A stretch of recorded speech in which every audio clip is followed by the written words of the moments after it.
Hello दोस्तों, नमस्कार। स्वागत है आप सभी का एजुकेशन मंत्रा में। दोस्तों, इस वीडियो में हम बात करने वाले हैं बेसिक शिक्षा विभाग की एक बड़ी खबर और साथ ही साथ शिक्षक भर्ती मामले में कोर्ट ने आदेश क्या कुछ दिया है, नई प्राथमिक शिक्षक भर्ती को लेकर क्या कुछ खबर है, बेसिक शिक्षा मंत्री जी से मिले हैं छात्र।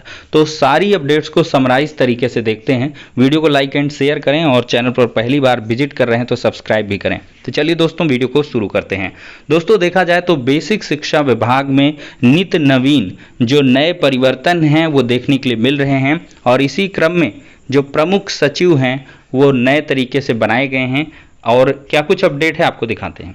दोस्तों, यहाँ पर दीपक कुमार जी हैं IAS, इनको प्रमुख सचिव बेसिक शिक्षा विभाग उत्तर प्रदेश बनाया गया है और छात्रों को उम्मीद है कि दीपक जी छात्र हित में कार्य करेंगे और बेसिक शिक्षा विभाग में नई प्राथमिक शिक्षक भर्ती जैसी अहम समस्याओं पर जो प्रकाश है वो डालेंगे और साथ ही साथ जो भर्तियों की बात है वो भी करेंगे। जल्द ही जो नई प्राथमिक शिक्षक भर्ती के छात्र हैं, ये प्रमुख सचिव बेसिक शिक्षा विभाग के दीपक कुमार जी हैं, इनको बधाई भी देंगे और साथ ही साथ इनसे मिलकर नई प्राथमिक शिक्षक भर्ती के मुद्दे पर वार्ता भी करेंगे। तो दोस्तों, ये एक बहुत बड़ा बदलाव है, एक बड़ी खबर है बेसिक शिक्षा विभाग के लिए कि दीपक कुमार जी को IAS हैं, इनको प्रमुख सचिव बेसिक शिक्षा विभाग का बनाया गया है। अब दोस्तों, हम बात करते हैं शिक्षक भर्ती मामले में। आज की दिन में जो सुनवाई हुई है वो काफ़ी इंपॉर्टेंट रही है। दोस्तों, हम बात कर रहे हैं 69,000 शिक्षक भर्ती मामले की 6800 आरक्षण सूची में। तो दोस्तों, 6800 आरक्षण सूची की जो आज सुनवाई है वो काफ़ी बहुप्रतीक्षित सुनवाई थी, वो काफ़ी देर चली और यहाँ पर देखा जाए तो शासन की तरफ से माथुर साहब ने बहस की है। माथुर साहब टॉप मोस्ट सीनियर एडवोकेट माने जाते हैं लखनऊ खंडपीठ के अंदर और इनके द्वारा जो सुपर न्यूमेरिक पोस्ट हैं उनके आधार पर 6800 अभ्यर्थियों को नियुक्ति देने की बात कही गई। लेकिन जो UR कैंडिडेट्स की तरफ से एडवोकेट थे उन्होंने सुपर न्यूमेरिक पोस्ट पर जो भर्तियां हैं उनके करने का विरोध किया है और साथ ही साथ देखा जाए तो 6800 आरक्षण सूची के जो एडवोकेट हैं ऋषि जी, उनके तरफ से कहा गया कि जैसे भी हो सरकार इस मुद्दे को हल करे और जल्द से जल्द 6800 अभ्यर्थियों को नियुक्तियां दी जानी चाहिए। तो इस पर थोड़ा सा सकारात्मक रुख कोर्ट की तरफ से देखने के लिए मिला है सुपर न्यूमेरिक पोस्ट पर। लेकिन जो फाइनली कंक्लूजन देखा जाए तो सहमति नहीं बन पाई है कि आखिरकार इस मैटर में होना क्या चाहिए। तो दोस्तों, अगर देखा जाए कंक्लूजन में तो ये मामला काफ़ी कॉम्प्लेक्स है। सरकार चाहती है कि कोर्ट इसका हल निकाल दे और कोर्ट चाहती है कि सरकार इसका हल निकाल ले।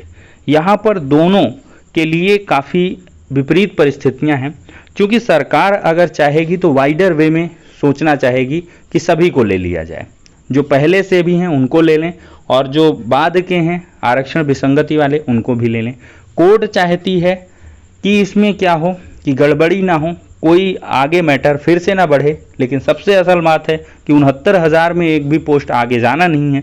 तो ऐसा भी हो सकता है कि रीसफलिंग कर ली जाए कि जो 6800 के आरक्षित के चयनित हैं उनको नियुक्तियां दी जाएं और साथ ही साथ नोटिस इशू कर दिया जाए। जज साहब ने ये भी कहा कि मामले में नया कुछ ना किया जाए, इसमें क्या है कि जो पहले से अपॉइंट हैं उनको नोटिस दे दिया जाए और साथ ही साथ उनकी जगह पर इनको एडजस्ट कर दिया जाए जो मतलब सही पैमाने पर होने वाले थे अपॉइंटमेंट के अंदर। तो दोस्तों, यहाँ पर ये सब डिस्कशंस हुए हैं, अभी कोई फाइनल कंक्लूजन इसमें नहीं आया है कि क्या कुछ होने वाला है। तो 50-50 के चांसेस हैं। देखिए, दो ही इसमें रास्ते बचते हैं और मुझे जहाँ तक लगता है कि सुपर न्यूमेरिक पोस्ट के आधार पर ही यहाँ पर जो भर्ती प्रक्रिया है उसको सरकार आगे बढ़ाना चाहेगी। फिलहाल के लिए जो मामले की अगली तिथि है वो 24 मई लगा दी गई है। 24 मई को ये मामला कंक्लूड हो जाएगा। सरकार फिर से इस पर एक्सरसाइज करके आएगी कि आखिरकार इसका हल क्या है और हमने क्या कुछ किया है। कोर्ट की उसमें अगर मुहर लगती है तो अवश्य ही जल्द से जल्द जो 6800 आरक्षण सूची के छात्र हैं उनको नियुक्तियां मिलने वाली हैं। अब दोस्तों, यहाँ पर देखा जाए तो नई प्राथमिक शिक्षक भर्ती को लेकर योगी सरकार से जो उम्मीदें हैं लगातार छात्रों की बढ़ रही हैं और इसके संदर्भ में देखा जाए तो छात्र लगातार दबाव भी बना रहे हैं कि जब इतने ज़्यादा नामांकन बढ़ रहे हैं तो प्राथमिक शिक्षक भर्ती आनी चाहिए। समाचार पत्रों ने भी अपने आंकड़ों में बता दिया है कि लगभग 75,000 से अधिक जो पोस्ट हैं वो जनरेट होंगी इतने ज़्यादा नामांकन के बाद, और नामांकन अभी चल ही रहा है। 30 सितंबर तक का आंकड़ा अगर लेंगे आप, जब 30 सितंबर आएगा, आगामी 30 सितंबर, तब देखिएगा छात्र संख्या जो है वो करोड़ों में नए तरीके से बढ़ जाएगी, क्योंकि 17 लाख अभी नवीन नामांकन हो चुके हैं और 17 लाख से आप समझिए कि 17 लाख 20 लाख अभी और नामांकन होंगे, तो 40-50 लाख नामांकन आराम से बेसिक शिक्षा विभाग में हो जाएगा। इसके लिए शिक्षक भी लगातार कार्य कर रहे हैं और साथ ही साथ जो कार्यवाहियां हैं लगातार बेसिक शिक्षा विभाग के शिक्षकों पर कार्रवाई भी की जा रही है।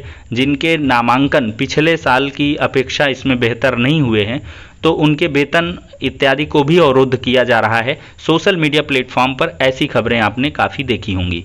तो इस संबंध में और छात्र भी लगातार जागरूक, जो छात्र हैं वो भी डीएलएड वगैरह के छात्र हैं, बीएड के छात्र हैं, वो भी नामांकन के लिए प्रेरित कर रहे हैं और स्कूल चलो अभियान में अपनी भागीदारी भी सुनिश्चित कर रहे हैं। और डायट जो संस्थान हैं, जिला शिक्षा एवं प्रशिक्षण संस्थान, वहाँ के भी डीएलएड प्रशिक्षुओं को साफ तौर पर इंटरनल मार्किंग के लिए डायट प्राचार्यों के माध्यम से कहा गया है कि एक छात्र कम से कम 5 से 10 एडमिशन करवाए। तो ये सारी चीज़ें हैं जो काफ़ी हद तक अफेक्ट कर रही हैं और बेहतर भी है। डीएलएड के छात्र जो अभी इन ट्रेनिंग हैं उनको तो चाहिए कि वो तो 2 साल बाद निकलेंगे जाकर, तो उनको तो चाहिए कि नामांकन और ज़्यादा बढ़े। तो इस दिशा में कार्य लगातार हो रहा है और एक बात तो तय है कि नई प्राथमिक शिक्षक भर्ती आएगी तो आएगी, लेकिन कब आएगी ये कोई नहीं बता सकता है और ये सरकार ही बता सकती है। लेकिन मेरे अगर अकॉर्डिंग आप देखेंगे तो अभी जो शिक्षक भर्ती का विज्ञापन है वो जारी नहीं हो पाएगा और इसके लिए आपको थोड़ा सा लंबा इंतज़ार करना पड़ेगा, क्योंकि 30 सितंबर तक नामांकन होते हैं। 30 सितंबर के बाद ही, और मई जून में तो ट्रांसफ़र, तबादला, प्रमोशन, ये सारी जो प्रक्रियाएं हैं वो चलेंगी। फिर अगस्त सितंबर में नामांकन के लिए फिर जोर पकड़ाया जाएगा। फिर इसके बाद पदों को खंगाला जाएगा कि कितने रिक्त पद आ रहे हैं। फिर इसके बाद मे भी एक टेट करवाया जाए और फिर इसके बाद शिक्षक भर्ती नवंबर दिसंबर तक ही आपको शिक्षक भर्ती मिल सकती है, जहां तक जो परिस्थितियां अभी की बताई जा रही हैं। दोस्तों देखा जाए तो बेसिक शिक्षा मंत्री जी से आज की डेट में 6800 पीड़ित छात्रों ने मुलाकात की है। यहाँ पर देख सकते हैं इमेजेस के माध्यम से बेसिक शिक्षा मंत्री जी को ज्ञापन भी सौंपा गया है और बेसिक शिक्षा मंत्री जी ने यहाँ पर मुरादाबाद में मीटिंग ले रहे थे, तो उनके द्वारा यहाँ पर ये बताया गया है कि जल्द से जल्द इस समस्या का समाधान किया जाएगा और 6800 के जो भी आरक्षण सूची के छात्र हैं उनको नियुक्तियाँ देने का जो भरसक प्रयास है वो सरकार की तरफ से किया जाएगा। तो फिलहाल के लिए दोस्तों जो सकारात्मक चीज़ें हैं वो 6800 शिक्षक भर्ती के लिए निकल के आ रही हैं और बेसिक शिक्षा मंत्री जी ने कहा भी है कि नई प्राथमिक शिक्षक भर्ती पर हम अभी वर्क नहीं कर रहे हैं, हम सबसे पहले पेंडेंसी पर वर्क कर रहे हैं। जो पहले के रिक्रूटमेंट पेंडिंग हैं हम उन पर काम करेंगे और इसके बाद ही हम नई शिक्षक भर्ती पर काम करेंगे। तो फिलहाल के लिए दोस्तों ये हो जाती हैं कुछ इंपॉर्टेंट अपडेट। नेक्स्ट वीडियो में मिलते हैं।